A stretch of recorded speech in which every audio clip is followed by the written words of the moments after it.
तीर्थ पर आने से श्रद्धालु को भगवान शिव और भगवान विष्णु दोनों का आशीष प्राप्त होता है।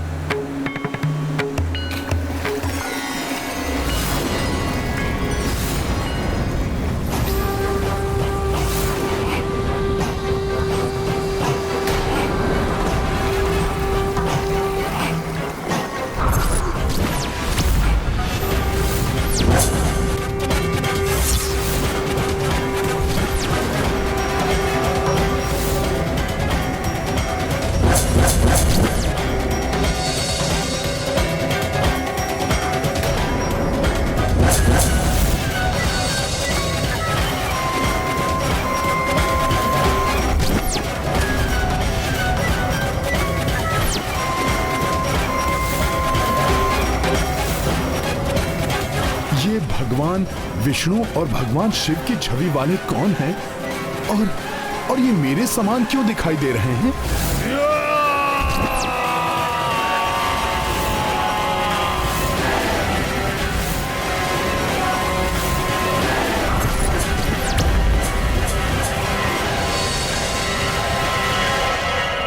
प्रभु, विचित्र सा आभास क्यों हो रहा है मुझे?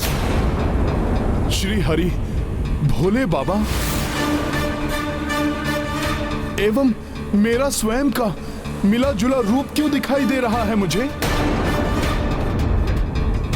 मुझे किसी माया ने भ्रमित कर दिया है या फिर मेरे मन की कल्पना है ये? हनुमान, ना ही ये कोई माया है और ना ही तुम्हारे मन की कल्पना। मैं तुम्हें इनके अद्भुत रूप की संपूर्ण कथा सुनाऊंगा, जिससे तुम्हें स्वयं ही बोध हो जाएगा कि तुम्हें ऐसा आभास क्यों हो रहा है। मेरे भोले भक्त हनुमान को समझाने के लिए उसे बताना ही पड़ेगा कि कालांतर में उनके वृषकपि अवतार में आने का उद्देश्य समाप्त होने के पश्चात भूलोक से उनका भी निर्माण हुआ था। यह अनेक युगों पूर्व की बात है हनुमान। दैत्यों के पूर्वज महाबली हिरण्य का पुत्र महाशनि घोर तपस्या से प्राप्त वरदानों के कारण अनेक शक्तियों का स्वामी हो गया था, किंतु तपस्वी होकर भी दैत्य प्रवृत्ति के कारण उसने अपने आतंक से तीनों लोगों को आतंकित कर रखा था।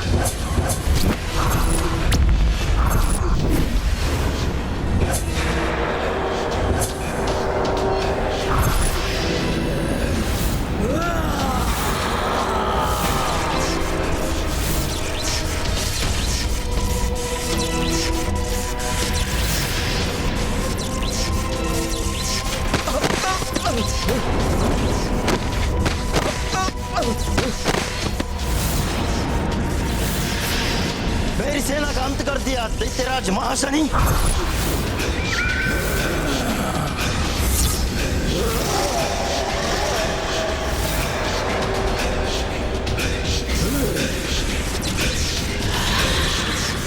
अब तुम नहीं बचोगे। सभी विरोधी राजाओं का वध करके महाशनि ने पाताल लोक और भूलोक पर अपना आधिपत्य जमा लिया था। अब उसका अगला लक्ष्य था इंद्रलोक। प्रभु, क्या वो इतना शक्तिशाली था कि देवताओं से भी युद्ध कर सके?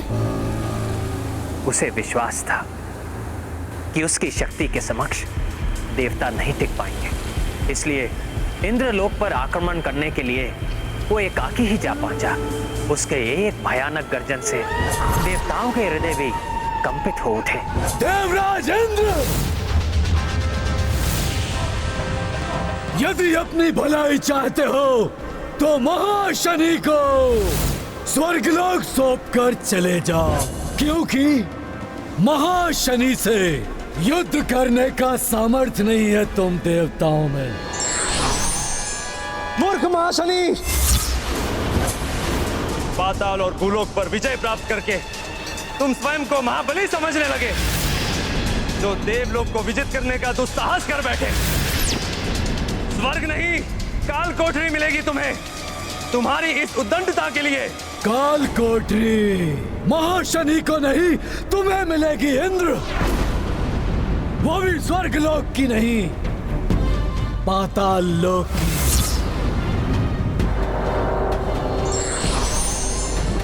अच्छा है जो तुम सब भी आ गए देवों। अब तुम भी देखो कि महाशनि कैसे तुम्हारे इस इंद्रदेव को बंदी बनाता है। तुम्हारे इस दुस्साहस का दंड मैं तुम्हें दूंगा महाशनि। मेरे प्रचंड अग्नेयास्त्र से क्षण भर में भस्म हो जाओगे तुम।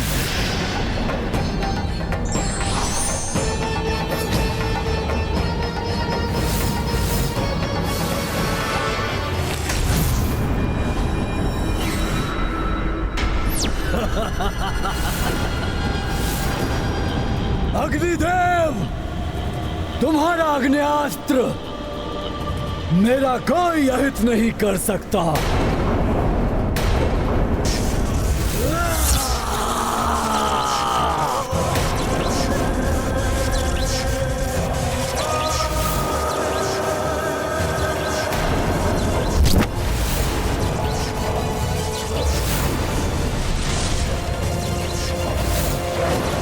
मूर्ख देवताओं, व्यर्थ ही इस इंद्रदेव को बचाने का प्रयास कर रहे हो। इन्हें तो मैं बंदी बनाऊंगा ही, किंतु अब तुम सबको भी मैं बंदी बनाऊंगा।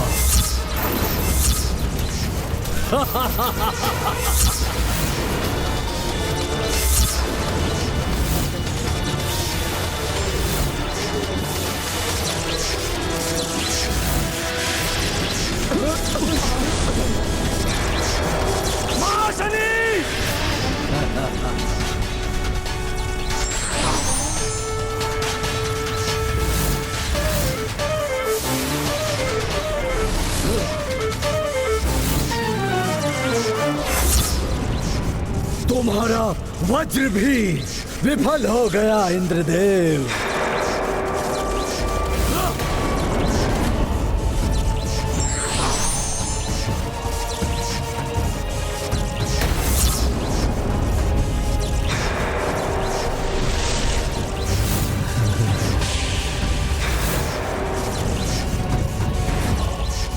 नहीं, छोड़ दो मुझे, छोड़ दो।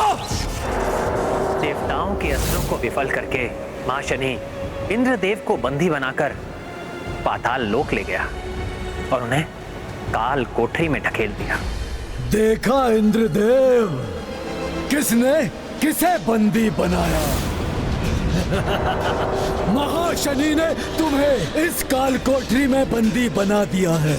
अर्थात स्वर्ग लोक पर भी महाशनि ने अपना आधिपत्य बना लिया था। हाँ हनुमान, वरदानी शक्तियों के कारण उसने सहजता से देवताओं को विवश करके इंद्रदेव को बंदी बना लिया था। तो क्या देवताओं ने उसके पश्चात इंद्रदेव को मुक्त कराने का कोई भी प्रयास नहीं किया? क्या करते देवता, विवश हो गए थे। अधीनता स्वीकार करनी पड़ी उन्हें उस दैत्य की। यही नहीं, वरुण देव को संधि बनाए रखने के लिए उसने महाशनि से अपनी पुत्री का विवाह करना पड़ा। वरुण देव के बारंबार आग्रह करने पर अंततः महाशनि इंद्रदेव को मुक्त करने के लिए तत्पर हुआ। जाओ इंद्रदेव, तुम्हें मुक्त किया महाशनि ने, तुम स्वतंत्र हो।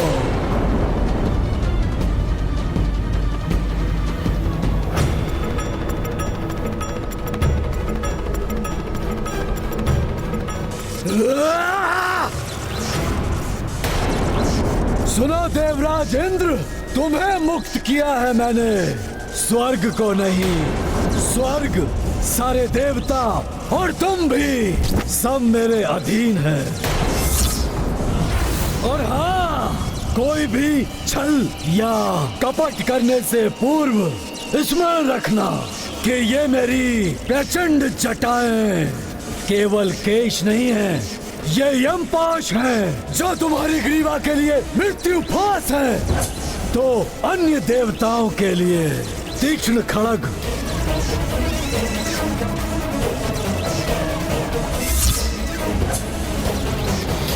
प्रभु, महाशनि ने तो इंद्र आदि देवताओं को अपने अधीन कर लिया।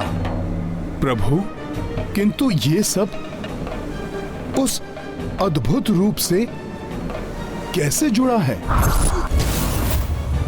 जिसका आभास मुझे हुआ था? मैं वही बताने वाला हूं हनुमान। जब इंद्रदेव की पत्नी देवी सची ने परास्त हुए इंद्रदेव की दशा देखी तो उनसे रहा नहीं गया। वो ब्रह्मा जी से इसका उपाय पूछने के लिए ब्रह्मलोक जा पहुंची। तब उन्हें ब्रह्मा जी से ज्ञात हुआ कि महाशनि को वरदान प्राप्त है